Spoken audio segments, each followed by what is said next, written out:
présidentielle. Ce scrutin historique, tenu dans un contexte de recul de nos droits fondamentaux les plus élémentaires, dans la mission et pour rompre avec les méthodes de gouvernance anachroniques au regard des exigences renouvelées de notre société politique. Dès mon installation, j'ai entrepris de faire l'inventaire, comme m'y oblige l'article 1.7 de la loi portant code de transparence dans la gestion des finances publiques. Les résultats de l'audit soumis à ce jour à la Cour des comptes pour validation font ressortir une gestion publique empreinte de légèreté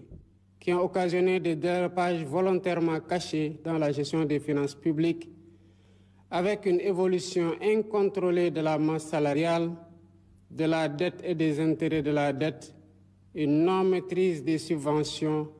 et un dérapage dans les tirages sur les ressources extérieures. Les manquements notés ont entraîné une détérioration grave du cadre des finances publiques de notre pays. Le gouvernement, après échange avec les partenaires techniques et financiers et les autres partenaires, reviendra largement sur le sujet et le rapport approuvé par la Cour des comptes fera l'objet d'une publication. D'ores et déjà, je tiens à assurer que les responsabilités seront situées à tous les niveaux de la chaîne administrative et politique. Mes chers compatriotes, mon serment devant Dieu et la nation d'honorer nos institutions, obligation légale prévue par l'article 56 de la loi organique relative aux lois de finances, aura gravement contribué à ternir l'image du Sénégal aux yeux des institutions internationales. Ensuite, en rejetant le 29 août 2024 le projet de loi constitutionnelle visant à concrétiser la promesse que j'ai faite au peuple de supprimer le Haut Conseil des collectivités territoriales et le Conseil économique, social et environnemental, alors que la situation des finances publiques impose urgemment de rationaliser les dépenses publiques. Enfin, en allant jusqu'à l'usurpation des prérogatives constitutionnelles du président de la République pour fixer une date pour la déclaration de politique générale en violation flagrante de l'article 84 de la Constitution et de l'article 97 de la loi organique portant règlement intérieur de l'Assemblée nationale, sans parler de la menace d'une motion de censure que cette majorité fait planer sur le gouvernement. Mes chers compatriotes, en imposant par la force du droit la date du 13 septembre 2024 pour la déclaration de politique générale, il ne s'est pas agi de duper fermement l'autorité de la loi et de rappeler par les actes que l'ordre politique sous mon magistère ne supplantera jamais l'ordre légal. Il y allait donc de mon devoir juridique, éthique et moral de ne céder la loi. Une collaboration franche avec la majorité parlementaire dans le seul intérêt du peuple sénégalais était une illusion. Celle-ci ayant décidé de se détourner du peuple pour promouvoir le culte du blocage et ainsi entraver la mise en œuvre du projet sur la base duquel j'ai été élu. Voilà pourquoi, en vertu des pouvoirs qui me sont conférés par l'article 87 de la Constitution, et après avoir consulté le Conseil constitutionnel sur la bonne date, le Premier ministre et le Président de l'Assemblée nationale sur l'opportunité, je dissous l'Assemblée nationale. La date des élections législatives est ainsi fixée au dimanche 17 novembre 2024. Je dissous l'Assemblée nationale pour demander au peuple souverain les moyens institutionnels qui me permettront de donner corps à la transformation systémique que je l'ai. L'heure est venue d'ouvrir une nouvelle temporalité à notre quinquennat. Je rappelle que la souveraineté nationale appartient au peuple. Ce faisant, le peuple est invité à reprendre ses titres d'habilitation et à décider souverainement si l'Assemblée nationale doit refléter les aspirations profondes de changement qui se sont exprimées au soir du 24 mars 2024 ou si elle doit demeurer encore le dernier avatar bloquant d'un régime déchu.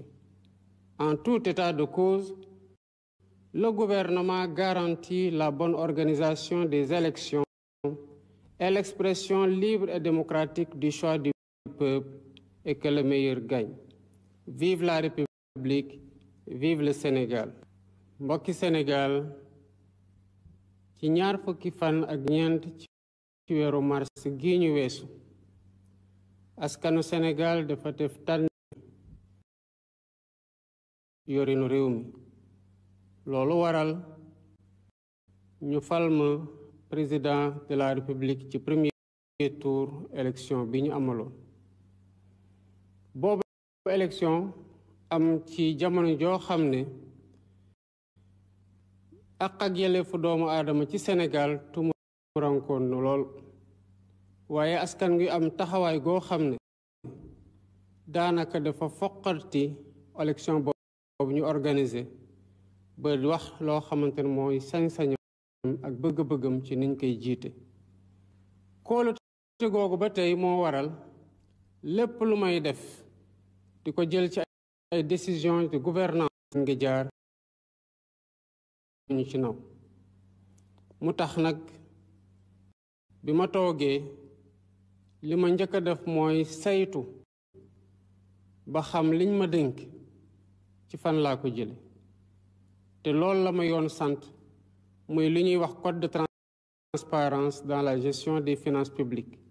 maanaam sart guy may wax di ñu wax ñun ñëpp naka la ñuy saytoo ci yorin gu rafet ci alalu mbooro saytu googu li ci tukkee jébbal nañ ko Cour des comptes mu war ko saytuwaat ba dëggal ko bu ko defee dinañ ko jébbal askan wi wax leen na tamit fii lañ jëlee réew mi waaye saytu googu wone na ko yorin gi ñaaw na lool te am na loo xamante ne nëbb nañ ko askan wi ci yorin doxalin goo xam ne dafa mel ne lu rëccal masse salariale rëccal bor yi rëccal lépp lu ñuy fay lu laale ci bor yi ak ni nga xamante ne noonu la ñuy jëlee alal ci bitim réew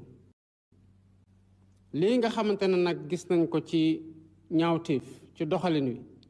mu waral ba suñu koom-koomu réew lompoñ gouvernement bi bu waxtaanee ñi nga xamante ne ñoom la seqal mbir mi dina ñëw waxtaan ak sénégalais yi jébbal leen lépp loo xamante ne Cour des comptes joxe na ko waaye nag may biral ne ñépp ñi nga xamante ne ci li ñu fekk nii ci ñaawteef ak ci guute gu mu gël Sénégal laale nañu ci yoon dina def liggéeyam ci ñépp ñoo xamante ne seen loxo laale na ci mbokki Sénégal xam nañu ko mu nekkoon lu metti deret tuuru ci gi am ndëgër laay pour défendre li ñuy woowee suñu démocratie loolu nag dafa mel ne ñi nga xamante ne ñoo ëppi doole ci assemblée nationale dañu ko fas yéene gàntal ba di dem ci li nga xamante ne du ci li Sénégalais yi bëgg ba taxoon ñu xeex ba am élection bu ñu am ak résultat bu ñu am njëkkee nañu ko ci weeru juin 2024 ñu am wareefu def li ñuy woowee débat d'orientation budgétaire ñu bañ ne duñ ko def ndax dañu leen a wax lu leen neexul ci langue politique loolu nag di jalgati ci charte bi nga xamante ne moo yoonal lépp lu laale ci loi de finance fii ci Sénégal moo yàq deru Sénégal ci biir réew mi ak ci bitim réew loolu doyul ñu toftal ci weeru août 2024 ba tey ma jébbal leen projet de loi pour ñu réviser constitution bi ndax ñu mën a dindi au conseil des collectivités territoriales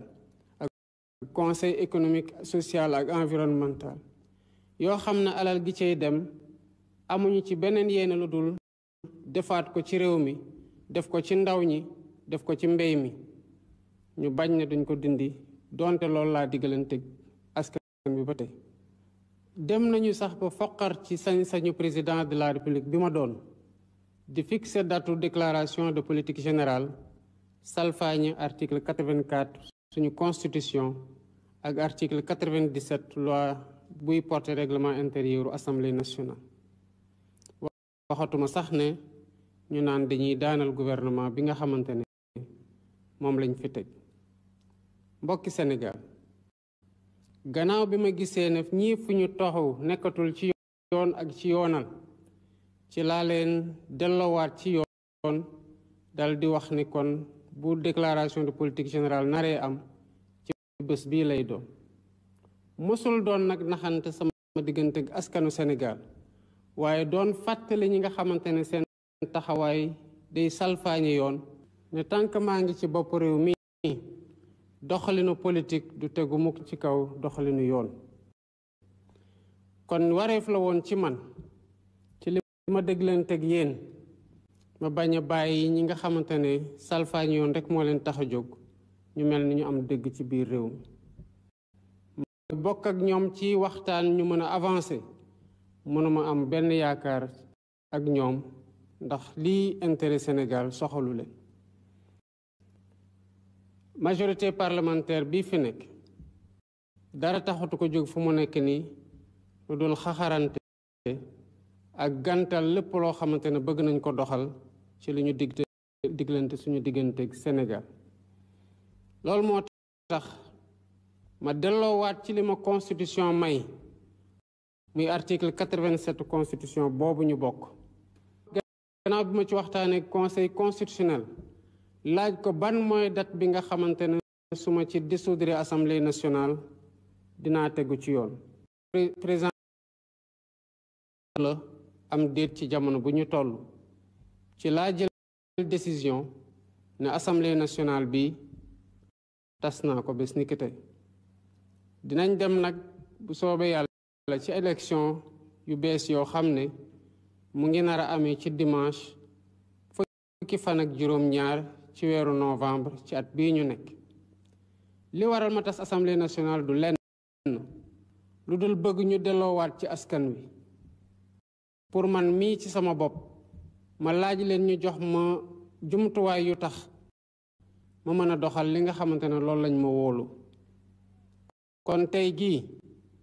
askan wi moo moomaat boppam moomaat baatam te am sañ-sañu xam na kan lay jox majorité assemblée na article 3 bu constitution bi dafa wax kon sañ-sañ googu delloowaat nañ ko ci askan wi ku ci na nag am sañ-sañ tamit dem ci askan wi laaj leen taataan seen baat ku mu ci wóolu jox la di nga ko teewal assemblée nationale ku mu ci wóoluwul jox la doo ko teewal assemblée nationale waaye buñ ñu joxee ci gannaaw buñ ñu wóoloo ci 24 mars 2024 dinañ ñu jox sañ-sañ ñu doxal ba bu ñu toogee buñ ñu laajee bilan dañu leen mën a wax ne lii lañ diglante woon ak yéen doxal nañ ko ba fii lañ ci toll ak nu mu mënti demee nguuru Sénégal doggu nañ wote yi ñu dem dinañ ko organiser gu mucc ayib ba li nga xamante ne moom la sénégalais yi tànn doon lu génne ci mbañ gàcc yi yal na yàlla sàmm Sénégal sàmm sénégalais yi jërë ngeen jëf